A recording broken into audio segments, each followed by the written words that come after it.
Bulldozer action पर योगी सरकार को बार बार मुंह की खानी पड़ती है। कोर्ट से हमेशा फटकार ही मिलती है, लेकिन इसके बाद भी हरकत से बाज नहीं आ रही है। दोस्तों, एक बार फिर योगी सरकार को हाई कोर्ट से तगड़ी फटकार लगी है और सख्त लहजे में कोर्ट ने कह दिया कि बस अब बहुत हो गया, हमें इस कार्रवाई का जवाब चाहिए, जिससे अब अपनी ही खेल में योगी सरकार फंस गई है। तो अब किस मामले पर योगी सरकार को लताड़ लगी है और कैसे अपने खेल में बुरी तरह से योगी सरकार घिर गई है, एक एक करके सारे चैप्टर आपके सामने खोलूंगी। नमस्कार, मेरा नाम शिवानी पांडे और आप मेरे साथ देख रहे हैं 4 PM यूपी। दोस्तों, देखा जा रहा है कि योगी सरकार ने बुलडोजर को किसी के खिलाफ भी कार्रवाई करने का हथियार बना लिया है। अवैध निर्माण हो या फिर किसी अपराधी को सजा देना हो, योगी सरकार इसी के सहारे कार्रवाई करती है, जबकि सुप्रीम कोर्ट से बार बार लताड़ भी खानी पड़ती है। अब श्रावस्ती मामले पर यही हुआ है, हाई कोर्ट में फटकार लगी है।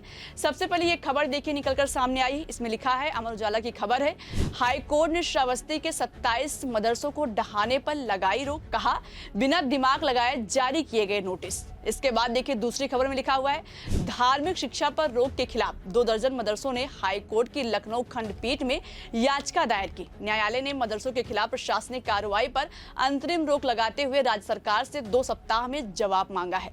अगली सुनवाई 3 जुलाई को होगी। मदरसों ने धार्मिक शिक्षा पर रोक के आदेश को चुनौती दी, जिस पर कोर्ट ने सरकार से जवाब तलब किया है। यानी श्रावस्ती में जिन मदरसों को गिराने के लिए सरकार ने नोटिस भेजा था और उस पर अब हाई कोर्ट भड़का हुआ है और सीधे योगी सरकार से जवाब भी मांग लिया है।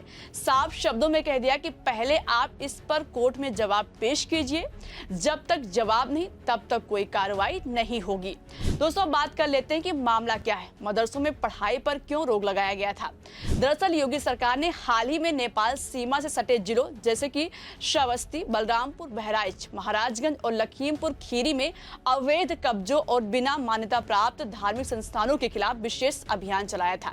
इसी अभियान के तहत 1 मई को श्रावस्ती में 27 मदरसों को नोटिस भेजा गया था, जिसमें मदरसों को धार्मिक शिक्षा देने से रोका गया। यहाँ तक कि मई में श्रावस्ती के भगवानपुर भैरसाही गांव में एक मदरसे को अवैध का हवाला देते हुए ध्वस्त कर दिया गया था और 2 को सील भी किया गया था। इसके खिलाफ मदरसा समिति ने कोर्ट का दरवाजा खटखटाया। याचिका में मदरसों में धार्मिक शिक्षा बंद करने वाली नोटिसों को चुनौती दी गई थी, जिस पर इलाहाबाद हाई कोर्ट की लखनऊ बेंच की जस्टिस जसप्रीत सिंह की एकल पीठ में सुनवाई हुई।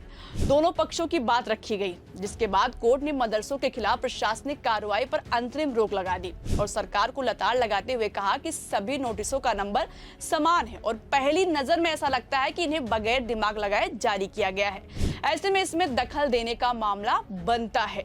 कोर्ट ने मामले में सरकारी वकील को जवाबी हलफनामा दाखिल करने के लिए 2 हफ्ते का समय देकर अगली सुनवाई 3 जुलाई को तय की है।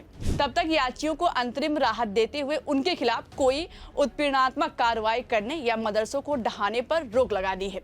यानी 3 जुलाई तक इस कार्रवाई पर विराम लगा दिया गया है। दोस्तों, कोर्ट ने गलती पकड़ ली, तभी तो कहा कि इसमें बिना दिमाग लगाए नोटिस जारी किया गया है।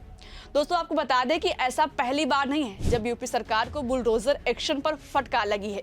जब जब सुप्रीम कोर्ट या हाई कोर्ट तक मामला पहुंचा है, तब तब मुंह की ही खानी पड़ी है। ये देखिए, पिछले साल एक खबर सामने निकल कर आई थी। इसमें लिखा हुआ है, कभी बुलडोजर कभी FIR। सुप्रीम कोर्ट में योगी सरकार को मिल रही है बार बार फटकार।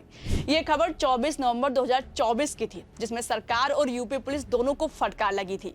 ये देखिए, इसमें नीचे लिखा हुआ है, उत्तर प्रदेश की योगी आदित्यनाथ सरकार को सुप्रीम कोर्ट से लगातार झटका लग रहा है। कभी बुलडोजर एक्शन पर सवाल खड़ा किया जा रहा है, कभी FIR को सवालों के घेरे में ला दिया है।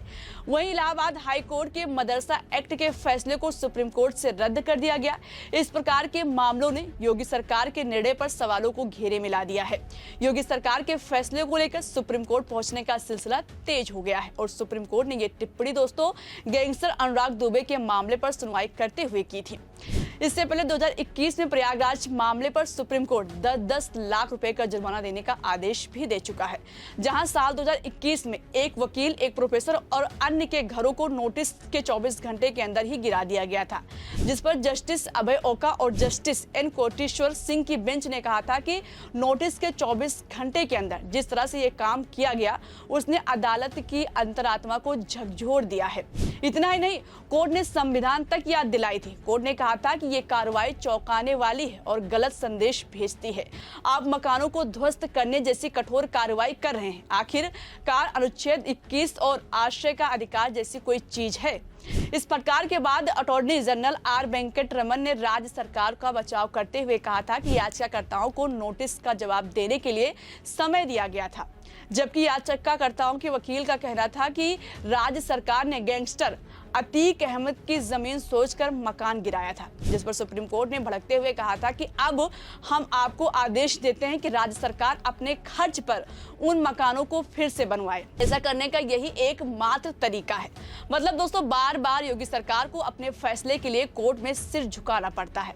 अब श्रावस्ती वाले मामले पर भी हाई कोर्ट में लताड़ लगी है।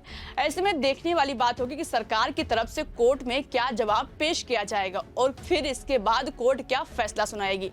मदरसा समिति को राहत मिलेगी या फिर नहीं। दोस्तों, फिलहाल अभी के लिए मेरे साथ इस खबर में इतना ही। जैसे इस मामले पर कोई अपडेट सामने आएगी 4 PM आप तक सबसे पहले पहुंचाएगा। अभी के लिए मुझे दीजिए इजाजत, चलते हैं। आप सभी अपना और अपनों का ख्याल रखिएगा। मेरा नाम शिवानी पांडे, नमस्कार।